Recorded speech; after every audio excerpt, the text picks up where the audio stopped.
도깨비가 사람을 홀린다고? 그게 무섭기만 한 건 아니더라. 조선시대 토깨비들의 장난으로 조용할 날 없는 어느 골.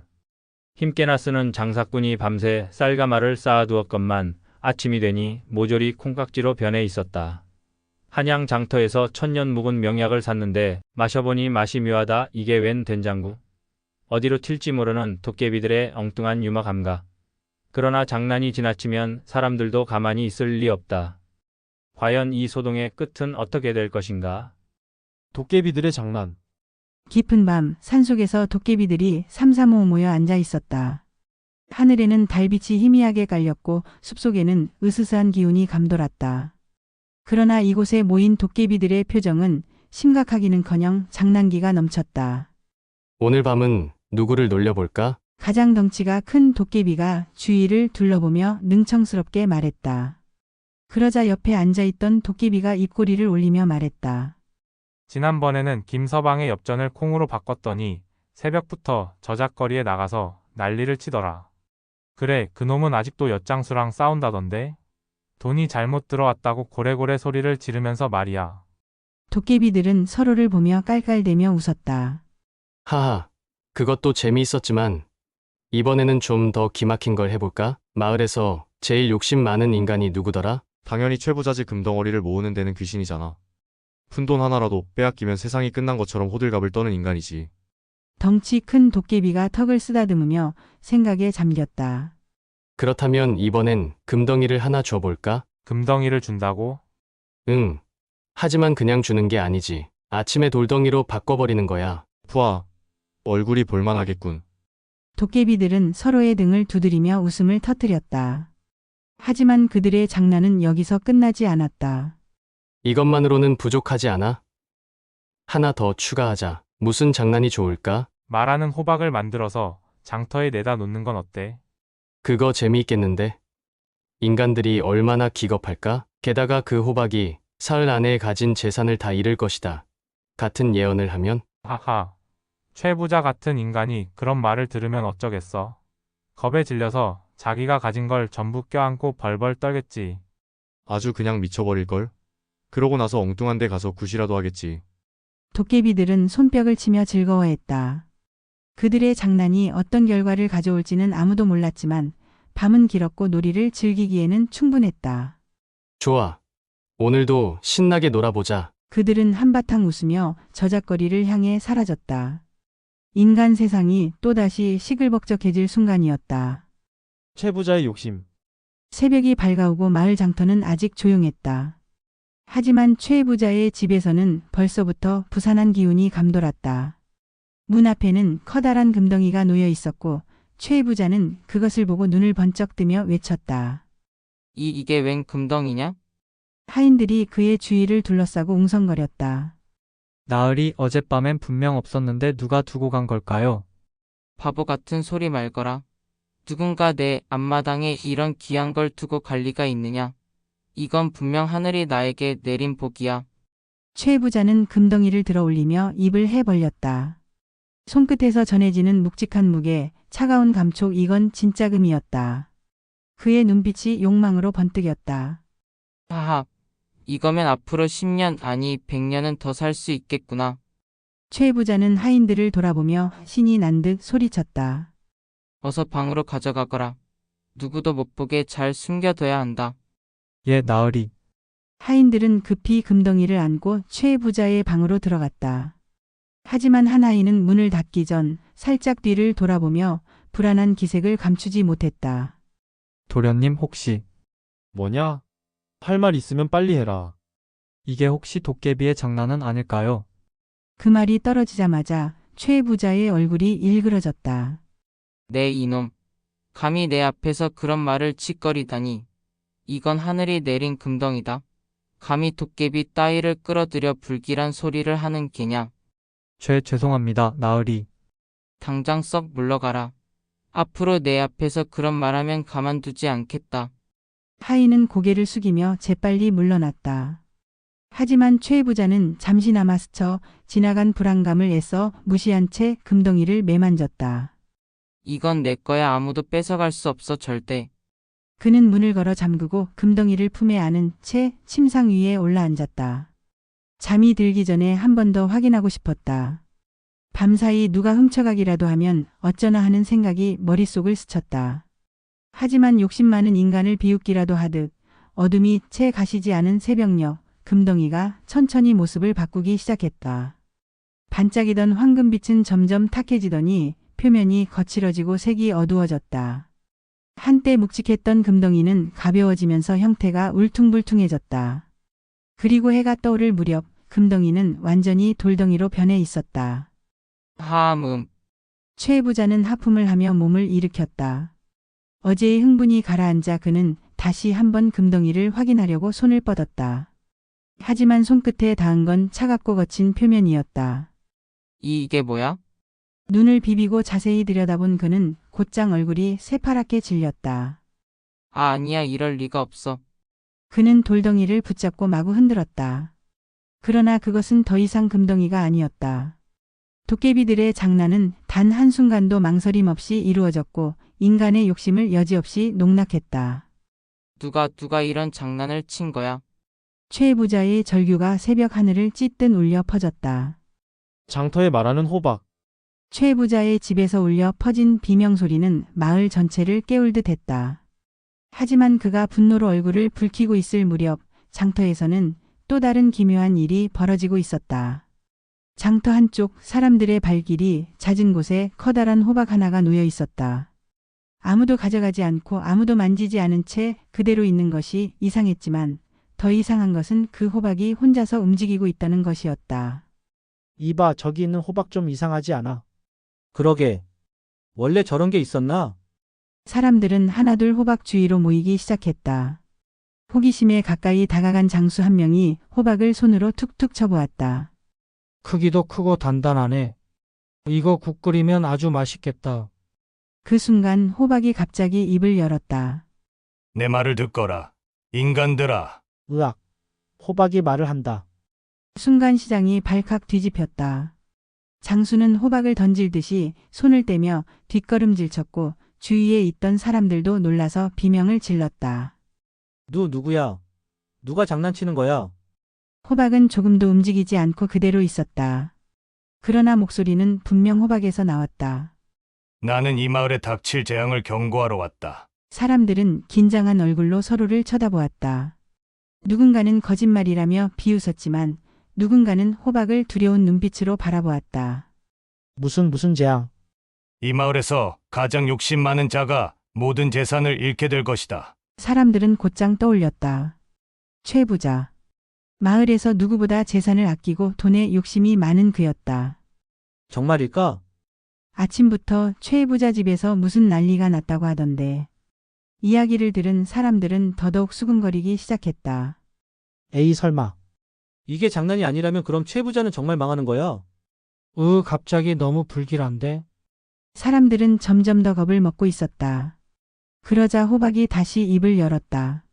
사흘이 지나면 모든 것이 무너질 것이다. 그러니 지금이라도 깨끗한 마음으로 살아라. 사흘. 사람들은 숨을 삼켰다. 마을에서 가장 큰 부자가 사흘 안에 망한다는 소문은 곧 마을 전체로 퍼졌다. 그리고 그 소문의 중심에는 여전히 아무 일도 없다는 듯 장터 한가운데 놓여있는 호박이 있었다. 최 부자의 혼란. 최 부자의 집은 여전히 난장판이었다. 아침부터 하인들이 우왕좌왕 뛰어다니고 마당에서는 한숨과 탄식이 끊이지 않았다. 나으리, 정신 좀 차리십시오. 이게 무슨 일이냐? 분명 금덩이였는데 어떻게 돌덩이로 변할 수 있단 말이냐? 최 부자는 손에 쥔 돌을 뚫어지게 바라보았다. 아무리 비벼도 긁어도 두드려도 다시 금으로 변하지 않았다. 누가 봐도 그저 평범한 돌덩이일 뿐이었다. 분명 어제 밤까지만 해도 이건 말이 안 돼. 눈앞에서 자신의 꿈이 재산이 사라진 듯한 충격에 그는 멍하니 주저앉고 말았다. 하인들은 서로 눈치를 보며 감히 입을 열지 못했다. 그때 마당을 가로질러 한 하인이 숨을 헐떡이며 뛰어왔다. 나으리, 뭐냐? 시끄럽게. 큰일 났습니다. 장터에서 이상한 일이 벌어졌습니다. 뭐? 장터에서? 네, 갑자기 나타난 커다란 호박이 말을 한다고 합니다. 호박이 말을 한다고? 순간 최 부자의 눈이 번쩍 뜨였다. 거짓말하지 마라. 내 놈, 지금 이 와중에 나를 놀리려 드는 것이냐? 아닙니다, 나으리. 모두가 보고 들었습니다. 그 호박이 이렇게 말했다 합니다.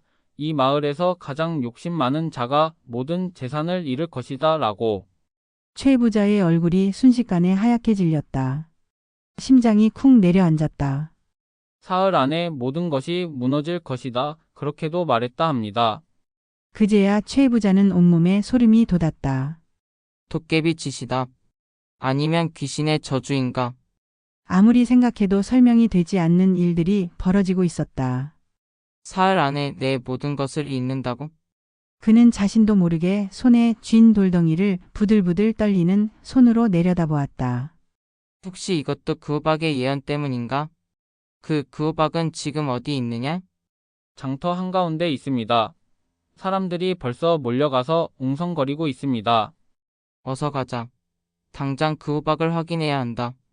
최 부자는 한치의 망설임도 없이 자리에서 벌떡 일어나 장터로 뛰어나갔다. 하인들도 놀라 따라붙었다.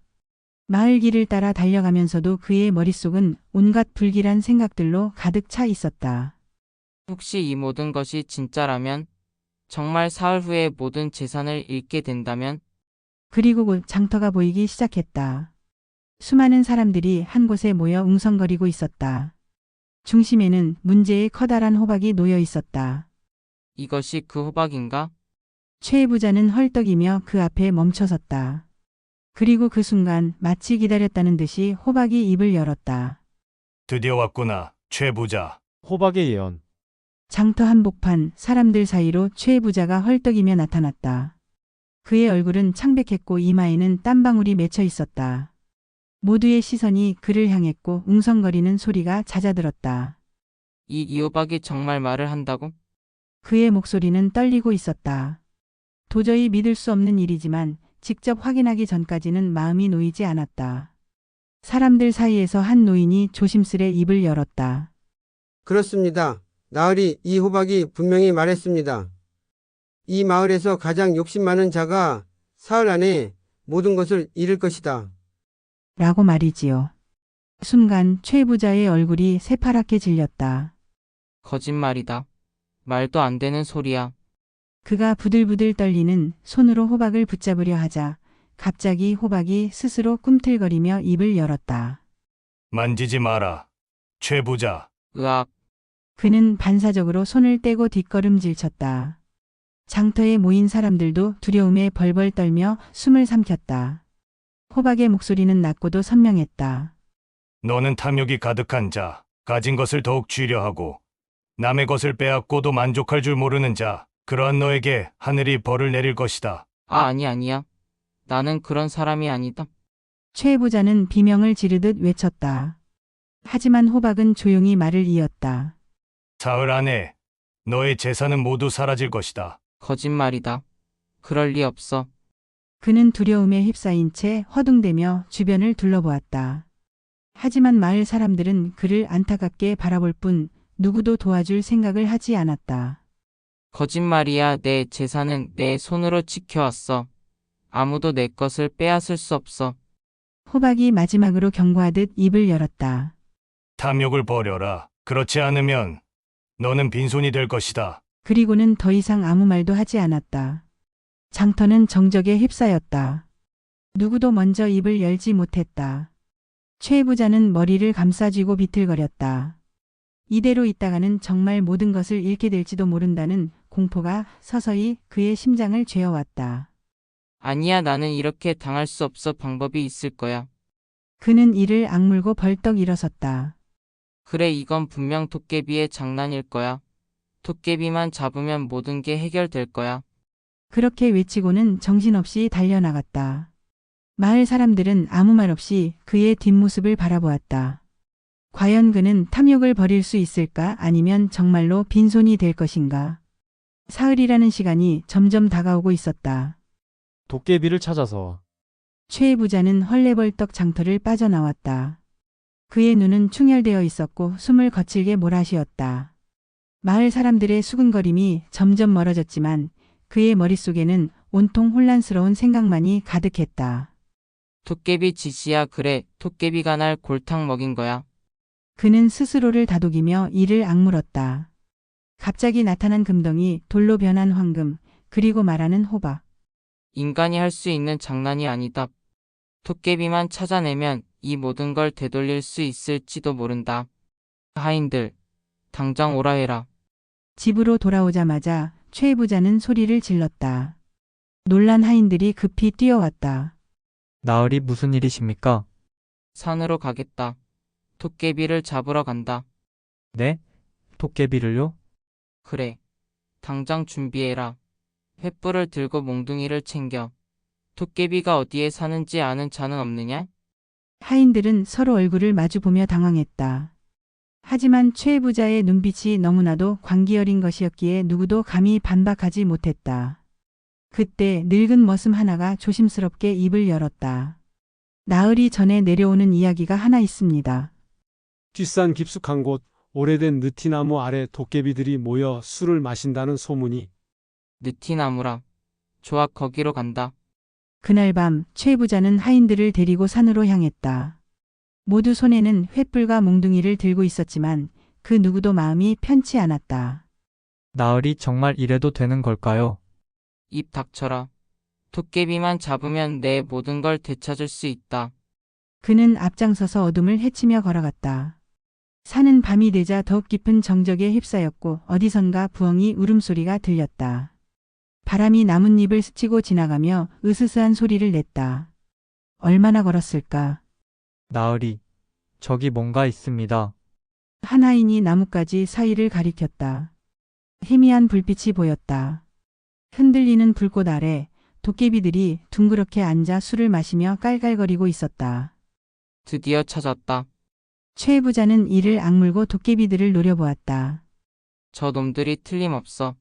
내 금덩이를 훔쳐간 것도 호박을 만든 것도 저놈들 짓이야. 하지만 하인들은 여전히 겁에 질려 있었다. 도깨비를 본 것도 처음인데 이런 무모한 짓을 벌이다간 화를 입을지도 모른다는 생각이 들었기 때문이다. 저희가 정말 도깨비를 잡을 수 있을까요? 입 다물고 따라와라. 최 부자는 겁도 없이 앞으로 나섰다. 그리고 단숨에 도깨비들 앞에 뛰어들어 소리쳤다. 이놈들, 감히 내 재산을 훔치고 나를 농락해. 당장 원래대로 돌려놓지 않으면 가만두지 않겠다. 도깨비들은 놀라는 기색도 없이 그를 쳐다보았다. 그리고는 서로 얼굴을 마주보더니 피식 웃었다. 어허, 이게 누구신가? 마을에서 가장 욕심 많은 최 부자 아니신가? 사흘 후에 모든 걸 잃을 거라 했더니 우리가 직접 나설 필요도 없었겠구만. 아직도 정신을 못 차리고 이렇게 쫓아왔단 말이지. 도깨비들은 하나둘씩 피식거리며 웃음을 터뜨렸다. 최 부자의 얼굴은 점점 붉어졌다. 닥쳐라. 금덩이를 돌려놔라. 그리고 저주를 풀어. 그러자 도깨비 중 하나가 천천히 자리에서 일어났다. 그 도깨비는 최 부자를 똑바로 바라보며 느긋하게 말했다. 최 부자 묻겠다. 탐욕을 버릴 수 있겠느냐? 뭐라고? 이건 단순한 장난이 아니다.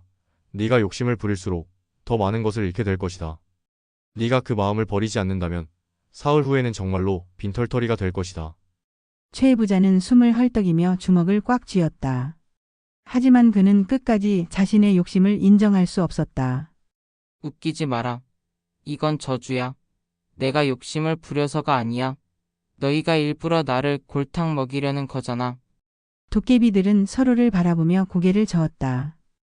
이 인간이 아직도 모르겠군. 그럼 어쩔 수 없지. 사흘 후에 내가 어떤 꼴이 되는지 직접 겪어보는 수밖에. 도깨비들은 더 이상 말을 하지 않았다. 최 부자는 이를 악물었지만 더 이상 어쩔 도리가 없었다. 그가 아무리 소리쳐도 도깨비들은 더 이상 대꾸하지 않았다. 이놈들. 하지만 아무리 위협을 해도 도깨비들은 이미 모든 것을 예상했다는 듯 여유로운 표정을 지었다. 결국 최 부자는 이를 악물고 도깨비들을 노려보다가 씩씩거리며 돌아설 수밖에 없었다. 하인들도 그의 뒤를 따라갔다. 어두운 산길을 내려오며 최 부자는 속으로 되뇌었다. 절대 이렇게 당할 순 없어. 뭔가 방법이 있을 거야. 하지만 그가 미처 알지 못한 것은 탐욕이란 결국 인간 스스로 깨닫지 않으면 사라지지 않는다는 사실이었다. 그리고 사흘이라는 시간은 점점 다가오고 있었다. 사흘째 아침. 사흘째 아침이 밝았다. 최 부자는 밤새 잠을 이루지 못했다. 초조하게 방을 오가며 무언가를 되돌릴 방법을 고민했다. 하지만 시간이 흐를수록 그의 불안감은 커져만 갔다. 아직 아무 일도 일어나지 않았어. 아직 괜찮아. 그는 스스로를 다독였다. 하지만 바로 그 순간 하인의 다급한 외침이 들려왔다. 나으리, 큰일 났습니다. 뭐가 또 난리야. 최 부자는 짜증스럽게 문을 열었다. 하지만 마당으로 나서는 순간 그의 얼굴이 굳었다. 저게 뭐야? 눈앞에는 난장판이 펼쳐져 있었다. 마당 한가운데 놓여있던 곡식 자루들은 텅 비어 있었고 장독대의 항아리들은 모두 깨져 있었다. 심지어 곡간문은 활짝 열려 있었고 안에 쌓여있던 금은 보화가 온데간데 없이 사라져 있었다. 이게 무슨... 그는 재빨리 곡간으로 뛰어들었다. 하지만 남아있는 것은 거미줄 뿐이었다. 도둑이야. 당장 도둑을 잡아라. 하인들은 허둥지둥 뛰어나가 마을을 뒤졌지만 아무리 찾아도 어디에서도 도둑의 흔적은 없었다.